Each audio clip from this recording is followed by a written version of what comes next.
Hello and welcome to another episode of the Gohndim and Gilmore Show. Today's episode is brought to you by the Boston News Network, the only new age digital newspaper that brings you only the facts. Welcome back, everyone, to another episode of the Gohndim and Gilmore Show. We have a very special guest today who is best known from being, I guess, formerly a moderator of LiveStreamFails, who recently put out a video titled A Message to the CEO of Reddit, Spez, from LiveStreamFails' former top mod, none other than Stale2000. Stale, how are you? Doing all right. And thank you so much for being here. I know it was kind of a cold call that Gilmore DM'd you on Twitter, so we do appreciate you being here. I think we just want to get started. Tell us who you are and kind of how we got here, the short TLDR, because we'll get into more of the details throughout the podcast. Sure. Yeah. So I'm Stale, or Brian. I guess how I kind of got here is that I was somebody who was moderating kind of a major subreddit called LiveStreamFails. It's kind of the number one kind of gaming subreddit on the platform. It's related to kind of like influencer drama. And then due to a series of crazy events, I've learned. I've been deep in the depths of kind of how terrible Reddit as a platform is, and I eventually got kicked off. And then so I, created a video directed to the CEO, kind of about all the problems that I had with kind of Reddit and Reddit moderation, and it went, unexpectedly viral, shall we say? Yeah. Before we get into that stuff, I know in your bios you say that you're a software engineer or developer formerly at Twitch. Can you tell us about your role at Twitch? I know I mentioned you in the green room, I guess, that I noticed you in the Boston streams a few times. You've been around the community for a long time. What was your role at Twitch and why did you leave?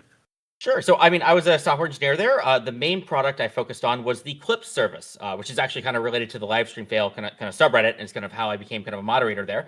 And so, yeah, I was there for 4 years. I left kind of like the day of my 4-year vest date, just because Twitch is, even back then, Twitch was kind of a mess. They were constantly creating new products and kind of like shutting them down. And I was on like my 6th or 7th like shutdown project, and I was just done with it. So that's why. That kind of dovetails into the next question. You said that's kind of how you became a mod on LiveStreamFails. So when did that happen? I shouldn't say precisely, but about. I'm sure. I'll just tell you how LSF even got on my radar. So, at the company Twitch, the Clips team specifically was very often looking at the subreddit because it was getting like 30% of our traffic. And then it also kind of caused a lot of internal kind of controversies every time there's like a crazy moderation situation. And so I was kind of like funnily enough, like the main guy talking about LSF, trying to bring the problems of it to kind of like the company. I had meetings with executives about it. And then, after I left Twitch, I thought like, hey, you know what? I've been, following the subreddit for a while, trying to fix it, talking with their mods. Let me just join the mod team. And so I just applied and I got in. So when you were still at Twitch, were you in contact with anyone at LiveStreamFails, or was it just you kind of communicating what was happening at LSF to people at Twitch? Yeah, no, I talked to people on the mod team during that time. I was trying to organize like Reddit AMAs, like maybe get some product managers on to talk about kind of the clip service, or maybe do like a community feedback thread. I then, much later on continued doing very similar things while I was on the team. But yeah, I was like first trying to get that stuff started, even just while working at Twitch. Yeah. You kind of talked about some of the issues that would, the drama that would be caused or circulate on LSF. Do you have an example of that while you were still at Twitch? What was some of the big dramas that you guys were talking about? Or maybe you can't reveal some of the internal conversations, but just to give us some examples. My NDA ended years ago. And so people forget what LSF used to be. LSF used to be like a place where like revenge porn would get posted of like nip slips of like streamers back in like 2016, 2017. And so that was like the worst of it. But even more than that, there was, constant harassment of streamers, constant things getting taken out of context, and then that causing problems. And it was just like kind of like a very toxic place back then. It's still toxic. If you think it's toxic now, dude, like you do not remember 2016, 2017. So I've been around a little while, and I said it was a lot worse then. You've heard it here, folks. It's gotten better over the last few years. Just curious, just so we have the timeline a little bit down, how much of your time at Twitch overlapped with you being a moderator on LiveStreamFails? None. After I left the company, I joined the mod team a couple months after. Okay, gotcha. Yeah, so you applied to become a moderator. They accepted you. What was that process like? And I think you described yourself as their top moderator. How did you get integrated into that moderation team? And just tell us the early days of you being the mod on that community. Yeah, I mean, I just started off as like a regular moderator, like everybody else. I mean, how I did it is, it was surprisingly easy, actually. So I just spent like, they just had an application. They had all these like random questions, like how would you improve the subreddit? What ideas do you have? What are the problems? What are the good things about it? Very basic questions, and I just like spent an hour or two, answering all the questions. Put like a paragraph or two each, and then they told me, "Wow, you did. This is the best application we ever got," because merely by me spending an hour or two actually reading and answering the questions was like the best application of like the 100 people who had applied. And so yeah, that's how it kind of got in. I also there was apparently some drama internally about it though, so I almost didn't get in, but somebody kind of put a good word in and got me in. So yeah. Was there like bad juju about you before you got in, or what? Would people even know you before that point? Yeah, so I even back then I was still fairly involved in the Destiny community, kind of like the political kind of live streamer. I was arguing and kind of like debate broing kind of people on Reddit, but I was able to I basically talked my way out of it. So they brought up these problems like with me kind of being kind of toxic on Reddit, and I just said like, well, I do professionally I act very different than when I'm just like goofing around on Reddit. So that I talked my way out of it basically. Okay, so you're saying they at first they felt that you may be too toxic for LiveStreamFails? Yeah, and because of my association with Destiny, yeah. Because I mean, I was arguing, in r/Destiny, and I was in kind of chat and that kind of stuff. But I wasn't too bad. I was just like doing like regular political debate stuff. So you're more of a Destiny guy than Hassan guy. What, say it? Go ahead, Gilmore. Yeah, around what year was this when you were? This is 2022, early 2023.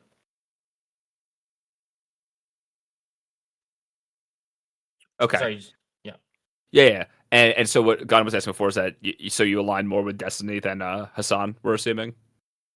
Yeah, I mean I think that's fairly obvious at this point. I think I'm pretty significantly associated with kind of. I mean, people joke about this because I made a funny video like applying to be like DGG of the year at one point, and so now people call me like the top overrunner. But so I mean, I am like in the space. I do talk to people in the community, but I'm not really on like his stream really that often. Like I've been on like a couple times, but it's not like I'm I'm not like some orbiter who's like debating with him every other week. So yeah. Sure. And so you said before, I think we brought up one of your quotes before was about having control and eventually kind of being the top mod over at LSF. So like, what are some examples of kind of what control that you had more than the other moderators there? Yeah, so the top mod of a subreddit has like borderline dictatorial kind of control. They can do almost whatever they want, and as long as it's not like direct sabotage of the subreddit, you can kind of get away with it. So you can't like shut down the subreddit. You can't like ban 10,000 people overnight. You can't like there's very obvious things, and it's very hard to get booted. Is basically kind of what I'm saying. And yeah, you can just do whatever you want. You can change the rules. You can remove posts, remove comments, ban people. You can kick off other mods. The only thing is you can't. If you kicked off every mod, that can kind of get you in trouble. But that's really it. Like because I mean I've done mod purges in my time. I did 2 mod purges and I got away with both. Kicking off kind of most of the team. Okay, and so you can kind of put like your thumb on the scale, but you can't like kick the scale off the table. Is what you're saying? Yeah, but like kick the scale off the table, it like you can go really really far. Is what I'm saying. Like as long as it's not like obviously clearly disruptive, and it's not small things. It's like literally shutting the subreddit down that would get you in trouble. Are there examples of things that you did that you regret exerting that power, or what are some examples of maybe like a controversial action you took among the mod team? I mean, there's lots of controversial. I mean, obviously, the most recent case, I got kicked off the mod team because I kind of didn't look into kind of that game show enough. But I almost don't regret the thought process that led into that. So basically, I was always the guy kind of pushing new ideas. Like, can we do AMAs? Can we do partnerships with companies? Can we do community events? Can we do, crazy interesting things like that? And the rest of the mod team was always kind of like way too risk averse and not willing to kind of like try things out. And that initially kind of caused a lot of drama kind of with the mod team because I would just kind of like do an event and then people would be like, this event's stupid. But I guess, yeah, it eventually bit me kind of later on. But I almost want to say that I don't really regret that, because you got to kind of like take risks to like kind of move things along and like, make a wave. So, yeah. Yeah, so let's just jump into that. You're referencing the million dollar fan drama. You covered some of this in your video, but just for our audience, can you summarize how you first heard of the project and kind of what the first contact was with their organization? Sure. So I heard about this event because I was in like a drama Discord, and somebody had posted about some event that Extra Emily had posted about, because she had made some announcement in her Discord, and I saw that it was some event with the kind of a bunch of major live streamers kind of from Mythic Talent. It was Extra Emily, it was Canute, it was a couple of other people like that, mid-sized kind of streamers.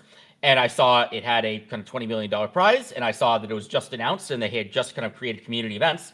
So then, like within about an hour, I went into their Discord and just reached out to I was one of the first 10 people in their Discord, and I just reached out to the organizers and I asked, how could I be involved? Is kind of how it went.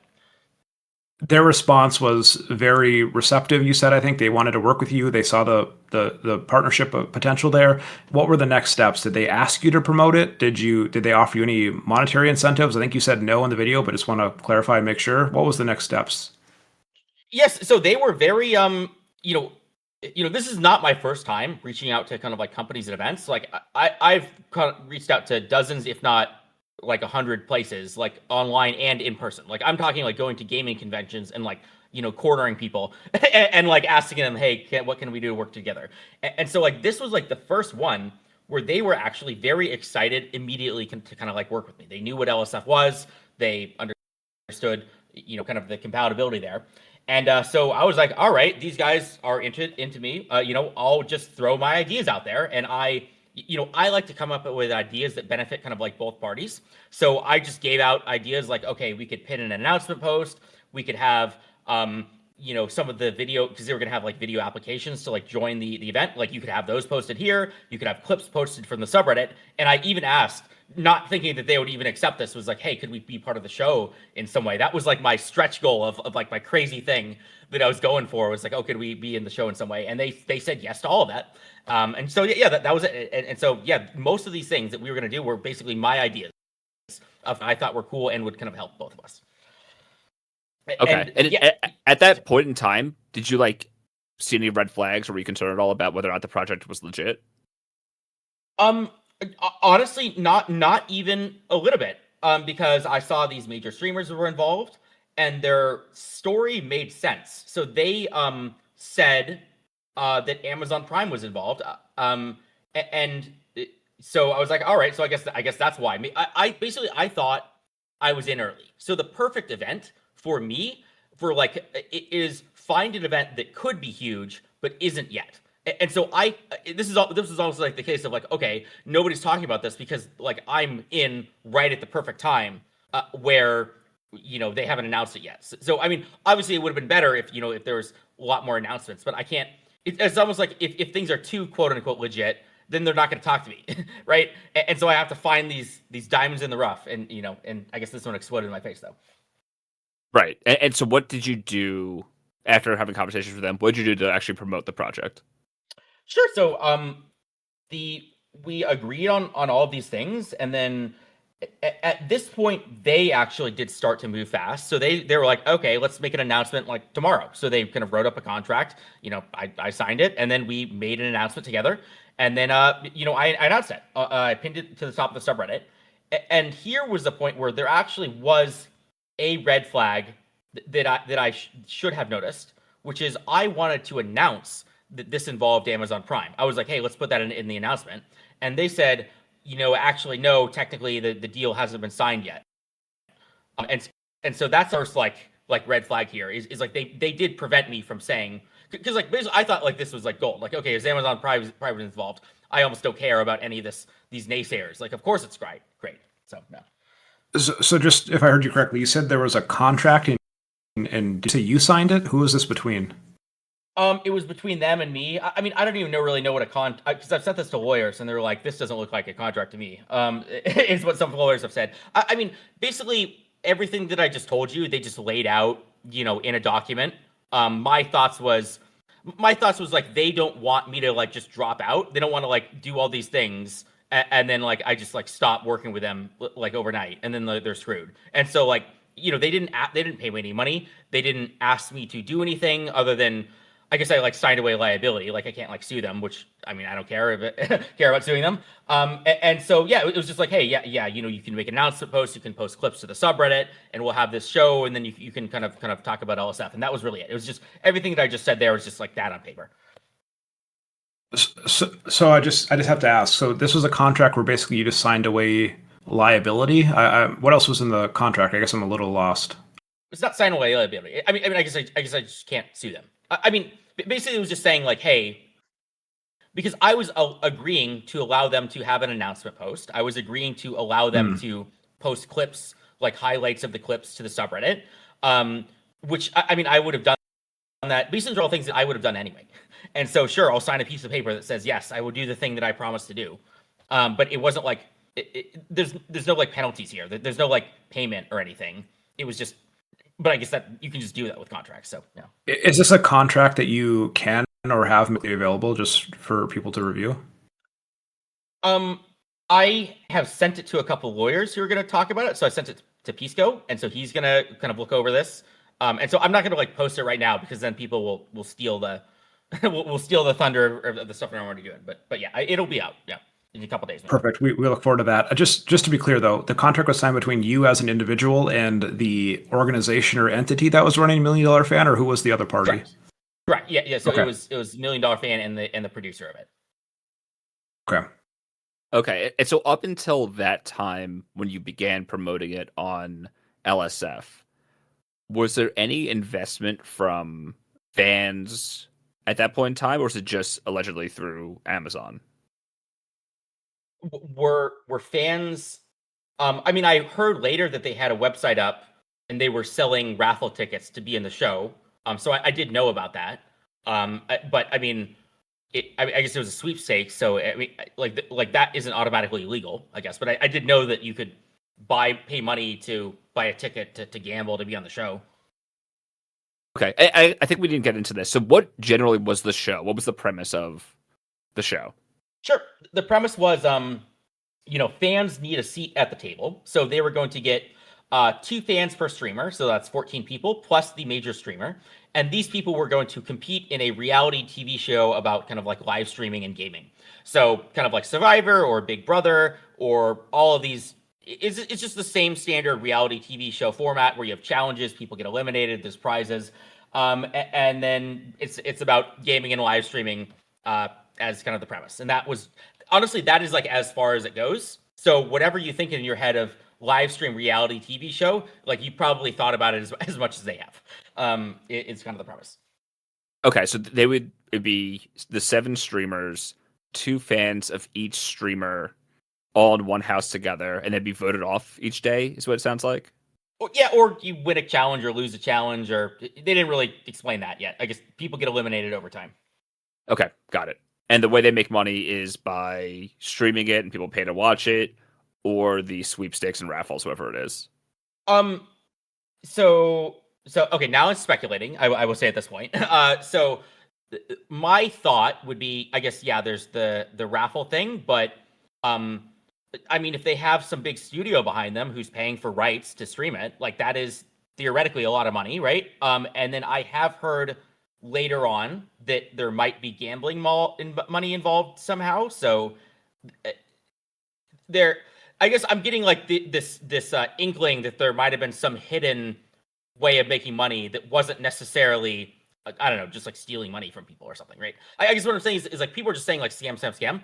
I think that there's a whole range of possibilities between straight up stealing money and just being immoral, like by using gambling or something, but like not technically illegal. And I don't really have a lot of info about where along that spectrum that this situation is yet.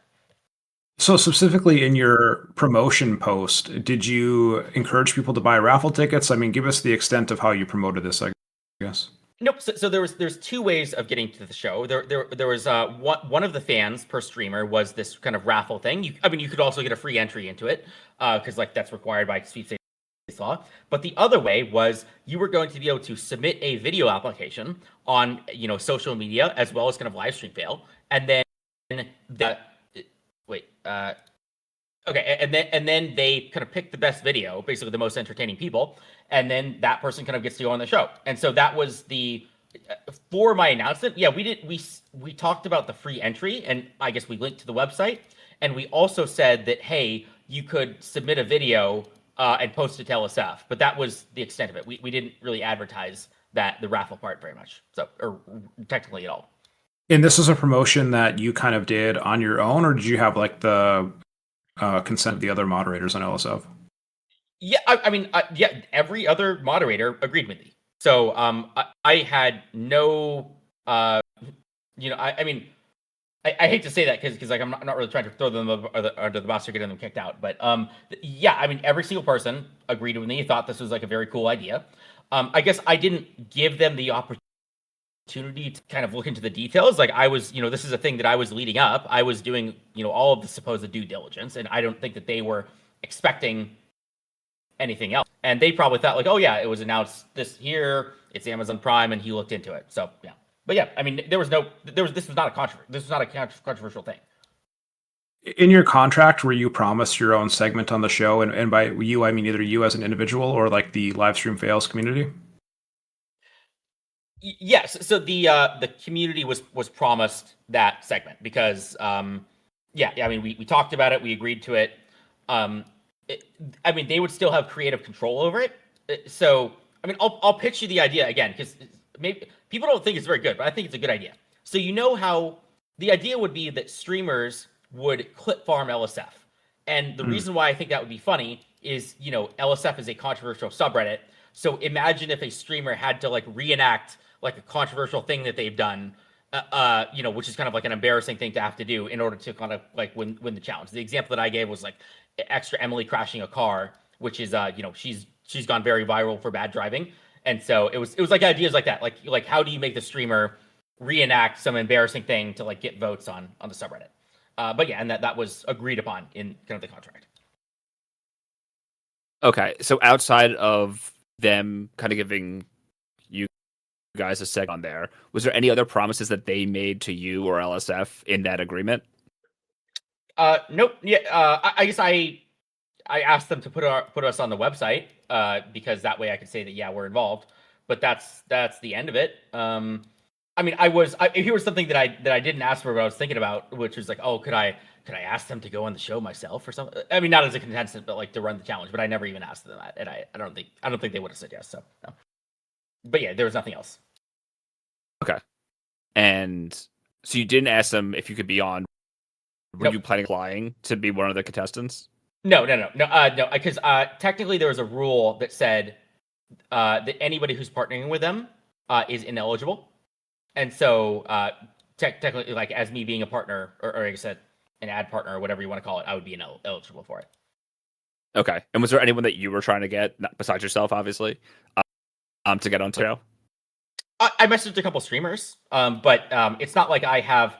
So I had no control over that. I was like, okay, here were some entertaining streamers who could make a cool video, and they should compete like everybody else could, right? And then I think that I think the streamers choose who wins would be my guess. Like I think if you're Extra Emery or Canute, I think you get to pick somebody, but it's not like it would be me.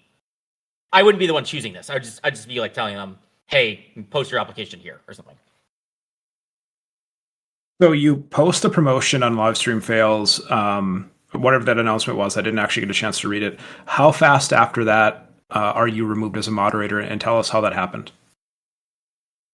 Yeah, so I got removed a little over 24 hours later.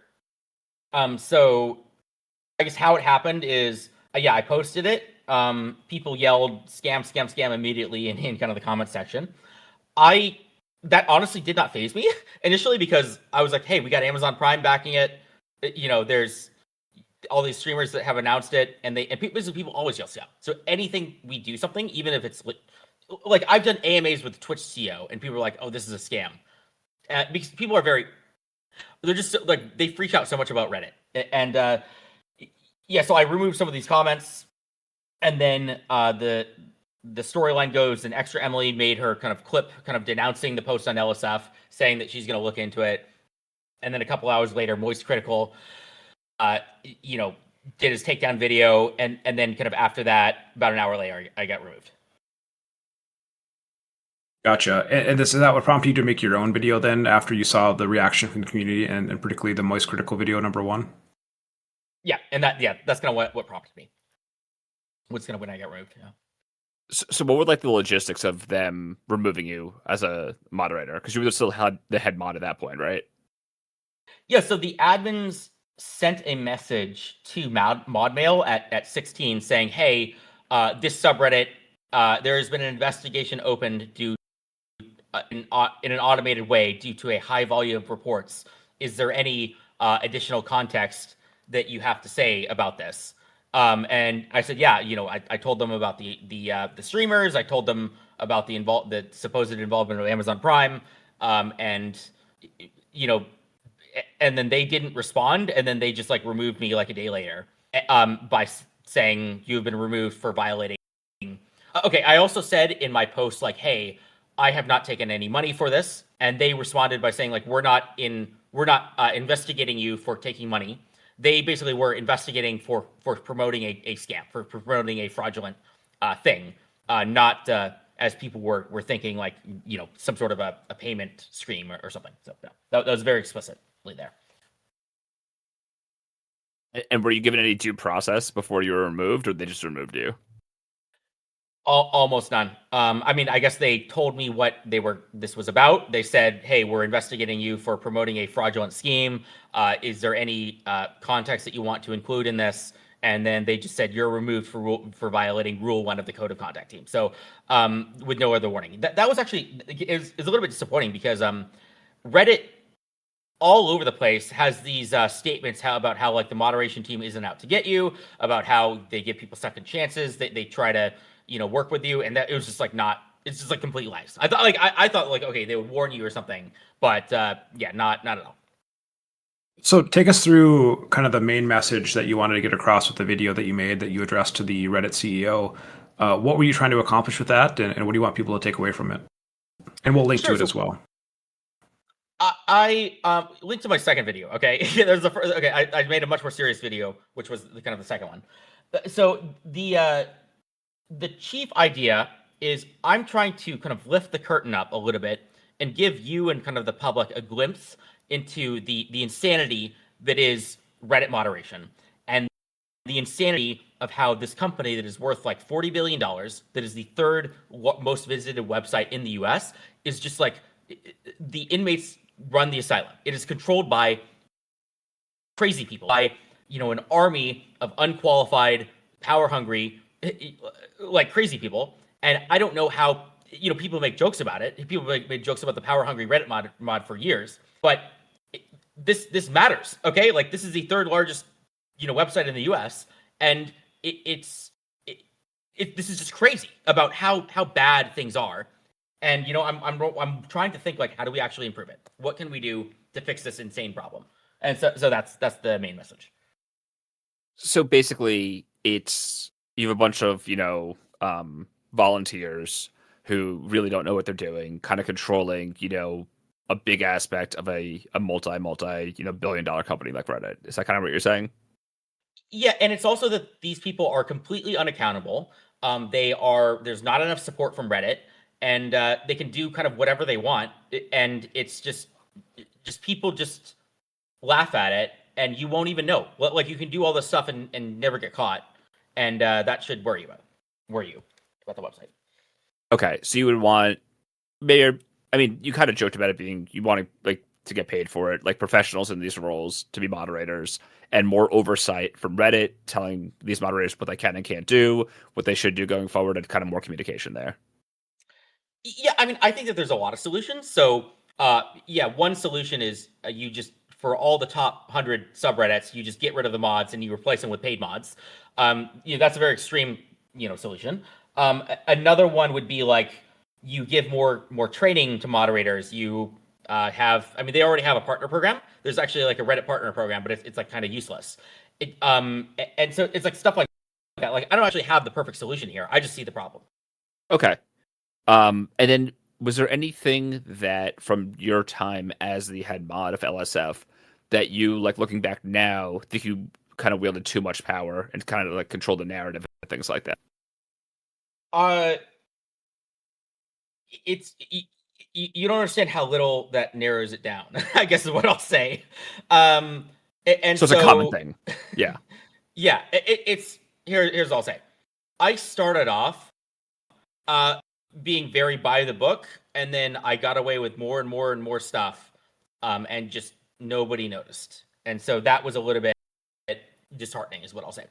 I'll just say that you are rewarded for breaking the rules. You are rewarded for being biased. You are rewarded for ignoring users and censoring people and all of these sorts of things. And that's just how it is. And that's it's not.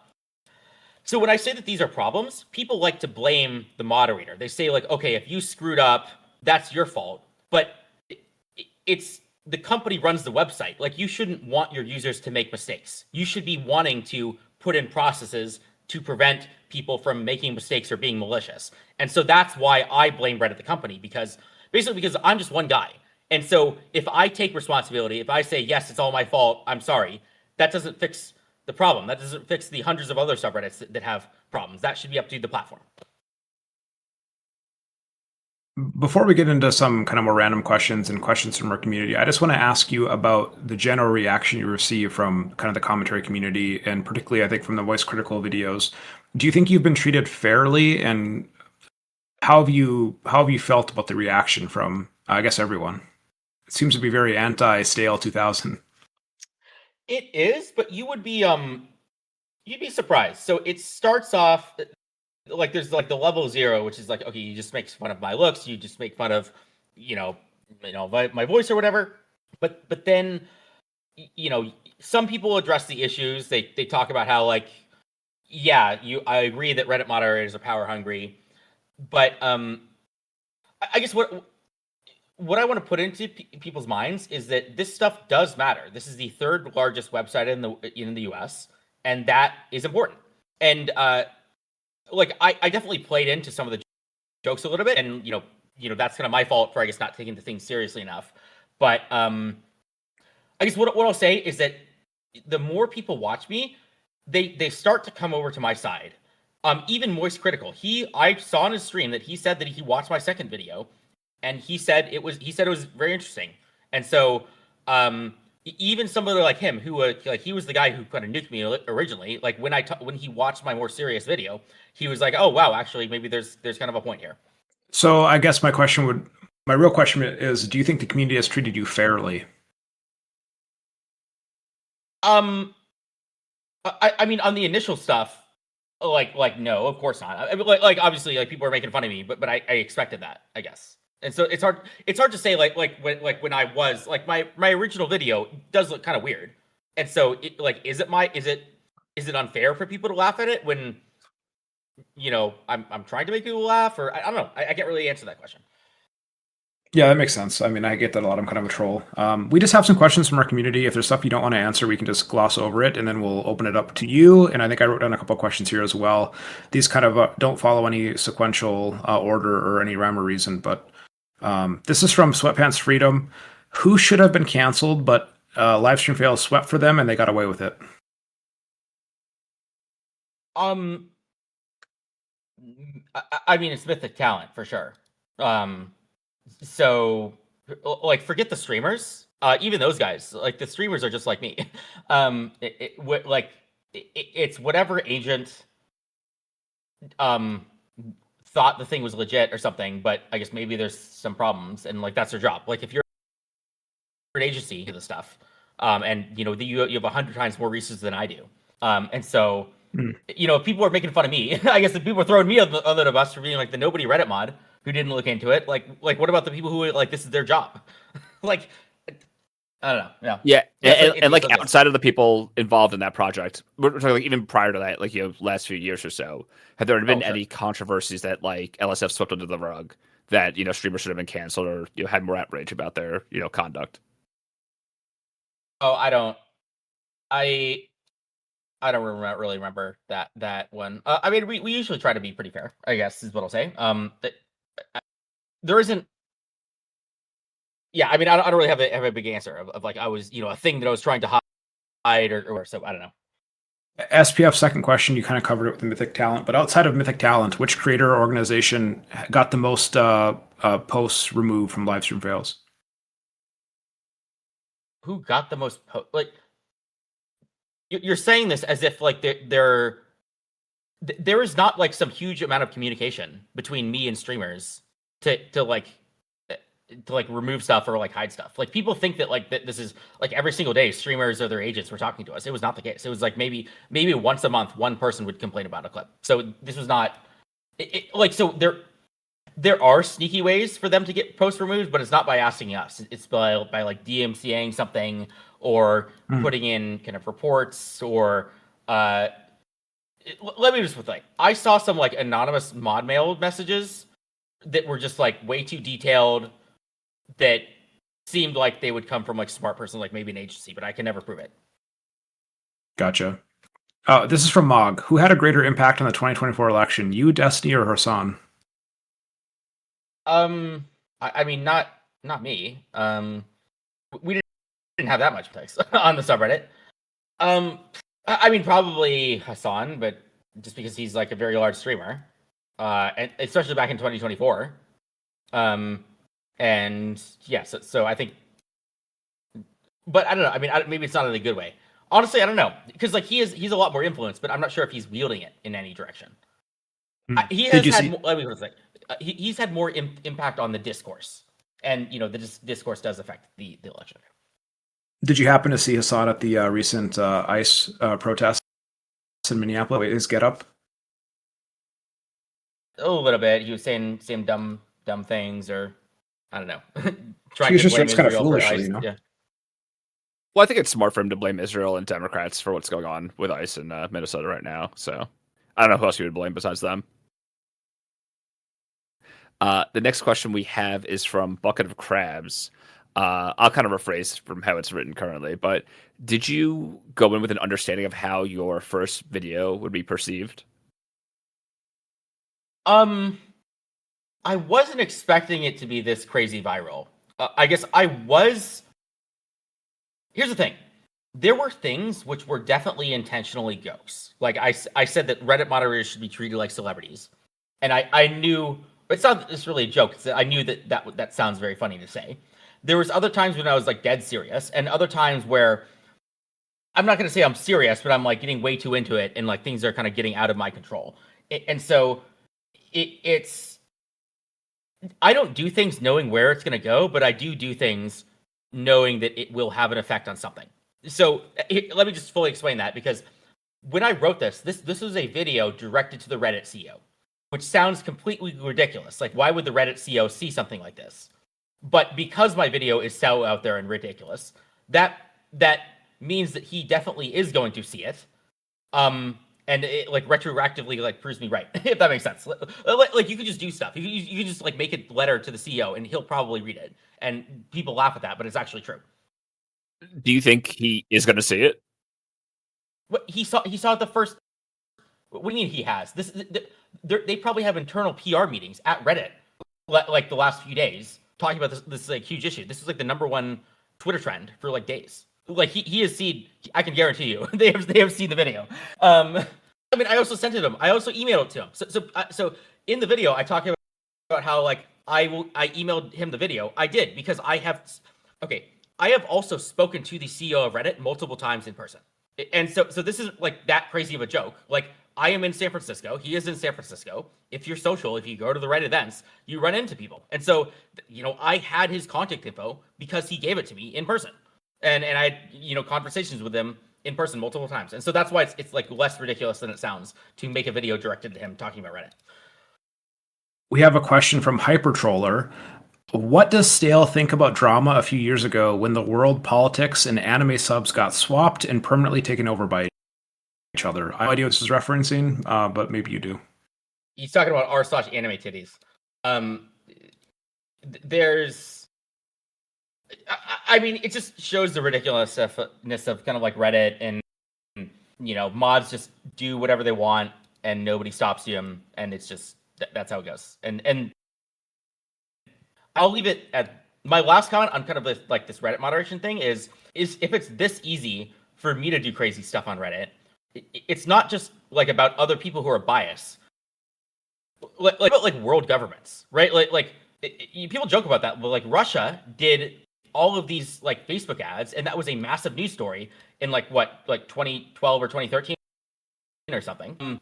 Like, why wouldn't they do the same thing with Reddit? Like, why have a troll factory pumping out articles like one at a time when you can just like infiltrate a couple subreddits that get millions of views kind of per day or something? Like that's what I would do if I was Russia. And so that's what this almost feels like a crazy huge story, and I'm just surprised nobody's even thought about that. Yeah, so I was actually going to follow up on that. I had a question about that. So what percent think of people actually, or like users on Reddit, are just like bots or like foreign nations trying to like affect discourse in the US? Yeah, it's really hard to say. I mean, it's not like, I don't think it's like a large percentage. Here's what I'll put it. They get cycled out. So at any one time, I think it's going to be less than 10% of the comments that you read. Maybe that even is like hugely high. But yeah, we'll say 10% of the comments that you read are like bot or AI generated or foreign influenced. But the problem here is that these people, they post their comment and then they get banned and then they like make more. So that kind of like increases the quantity of it. The fact that they're constantly kind of going in and out. I think that Reddit needs to do something like Twitter just did, or X, and they need to put the person's country of origin, like wherever they're posting from for that comment at the time. There should be two flags, where they account registered and what the IP they're posting from right now. So that'd go a long way. Yeah. All right. So next question we have is from Professional Idiot. Do you think, we kind of got asked this before, but do you think mods should be paid and or employed by Reddit? I mean, that's the nuclear option. So here's the thing: with great power comes great responsibility. So if you don't pay the schlubs that run it right now. Instead, you replace the schlubs with people who are actually competent and who actually do deserve the money. And so, no, I don't think that there should just be a stipend to all the people who are right now. I think that if you're going the payment route, you gotta replace people with professionals. And so, yeah, I mean, that is like a real solution. And I think it could work, but you do it for like the top 100 subreddits. And maybe you don't do it for most people. You like have it be just the top mod. And the top mod is in charge of organizing the space and recruiting kind of more volunteer people and kind of laying the law down. But you're not going to, it's not reasonable to just say like, just pay every moderator. That doesn't make any sense. Question from Deegs. Can you comment on the all mods are bastards movement? Have you heard about this? I've not heard about that, but there's truth in all memes. So it's kind of a meme on like Twitch political discords where people are kind of revolting against the mods simultaneously. It's bigger in 2025, but it's not so big now. It's kind of dying down, sadly. But yeah, but like the revolt. Also, I'm not even saying like the users are smart too. I guess it takes a lot of work to keep people in line, and like there's basically it's very fast. So like a mod might be on like one faction, but like the users are on like their own faction as well. And the answer isn't just like, well, just allow everything. Just like don't censor anybody. It's get it. Yeah. Like the users might even dislike this even more if there's like more professional mods that like do the job better. So I think we have one rule on our current Discord, and it's like if you ask to be a mod or you ask to have power, you cannot be a mod and you can't have power. I mean, it just seems like most of the moderators on Twitch political discords, particularly the Piscord and Wix server and r/politics, a lot of them actually have like deep mental psychological issues, and a lot of them are alcoholics. I'm not sure why that is, but it's crazy to me. So GDC, one of our moderators, speaking of moderators, his question contained a quote that you more or less just said verbatim. He says, "Us mods know with great power comes great responsibility. What keeps you grounded? Has there ever been a time that you knowingly abused your powers?" I kind of answered this already. It's like you do you have any idea how little that narrows it down? I can't talk about one thing because there's so many things. What's the worst offense that comes to mind? When I say what's the worst thing that you've done, a power abuse, what's the first thing that comes to mind? Okay, I'm gonna do a safe one, I guess, which is there was like a lot of people, I guess, harassing me in like other kind of subreddits And even though they hadn't like posted in my subreddit, I just went into just like mass ban these people because I can. Like if you're gonna harass me in another subreddit, get fucked. And they might call that an abuse of power, but that's like something you just do. Like you just do mass bans whenever you want. When you say in other subreddit, was it Ars Destiny or? It was the leftovers subreddit. Have you banned people from r/Destiny for disagreeing with you or getting into conflict with you? Not there, no. Because they don't do this in like, they're not doing like hate threats on me. I don't care if like one person makes like one comment somewhere, but if you're like organizing like a whole community against me, like that's a very different thing. Kind of related to Destiny, we had a question here on our own. Who is your favorite streamer other than Destiny? Who do you watch the most, I guess? Oh, let's see. So I don't know about streamer, but I'll give an example of a content creator. I really like JReg. So he's kind of the inspiration for a lot of kind of the skits I've done and the comedy that I do, because he does very meta commentary where he's like joking about joking, and he says something that you think is like not true, but it has like a point, a very subtle point. And so I really like that style of humor where he's like commenting on commentary. Okay, so I kind of like the like Tim and Eric kind of vibe. A little bit, but it's even that sounds too jokey, right? Because like, is that comedy or are they making actual real political commentary? Right. I think it kind of leaves it up to the listener or the viewer to make that decision, right? Gilmore, do you have any more questions? Because I have one left. Yeah, I had a couple more. This first one's to be pretty quick. What % chance would you currently put on the $1 million fan project being a scam? I'm not answering that question. First of all, I actually don't have a lot of info. Okay, I actually don't. 2, a bunch of people are hinting behind the scenes that they have info, and that makes me nervous that when other people know something and I don't. And the third reason is honestly because they have been sending kind of threatening messages to people saying like, "Hey, if you call us a scam, that's a defamation." And so, I mean, they're not suing me. I guess they said that I'm fine because basically I was so I got wrecked so hard by just being neutral, by just saying like, well, I don't know if this is a scam or not, that I'm like out of the shit scot-free, dude. Even though like arguably like I caused this whole thing to blow up and their whole thing to be destroyed. I'm out of the shit scot-free just because I was neutral about it. And my honest answer is I really am. This sounds cope, or it sounds like I'm defending them. I really have no idea what the hell they were doing or if Amazon was involved or not, or yeah, who knows? Okay. And my other question, totally unrelated. Do you think LSF is bad for public discourse, at least in terms of like politics and things like that?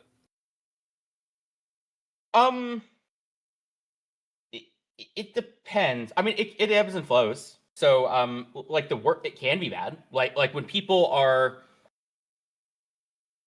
I think that there's a place to have a front page of Twitch or a front page of influencers, and I think that is good that it's there. But if you have these kind of like bad faith actors who clickbait things too much, try to push narratives too much, that can get very problematic, basically as a way of kind of spreading misinformation. And that has happened on LSF in the past. But I don't think that like that doesn't mean that we should get rid of the front page. That just means that we should make sure it's true stuff on the front page. I think my last question, then we'll ask you if there's anything we didn't cover and you want to touch on. What do you think about the movement from some orbiters of the Destiny community accusing Twitch of being anti-Semitic? Do you what do you think about that? Yeah, I mean, Twitch done fucked up, dude. Okay, like they screwed up a lot, and they are reaping the rewards of that. And so that's how the game goes. I mean, do I know if like it's hard to say. Like, are people very specifically anti-Semitic versus are they just super far lefty, or like is there that much of a difference between those two things? And so, I mean, they certainly deserve some bad things to happen, and they screwed up a lot, and so fix their shit, dude. And I'm not convinced they're gonna fix the problem. So get wrecked. That's my answer. Anything that we didn't cover that you want to hit on, or any final words? That's really it. Yeah, I guess I'm Stale2000 on kind of all my socials. I will be putting out kind of more videos in the future. I'm, in talks. I might be going on the H3 show actually. We'll see about that. I'm I'm being asked to go in like an Asmongold podcast too sometimes, so I will still be around. Awesome. We greatly appreciate you being here, and I know it was kind of short notice, and yeah, we're just appreciative of your time. Thank you. Thank you. You have a good day. Thank you, everyone, for listening to another episode of the Gohndim and Gilmore Show. Check the links in the show description to see where you can find us. Join our Discord to interact with us and submit questions for the next show. As always, your support is much appreciated. Until next time, adios. Bye-bye.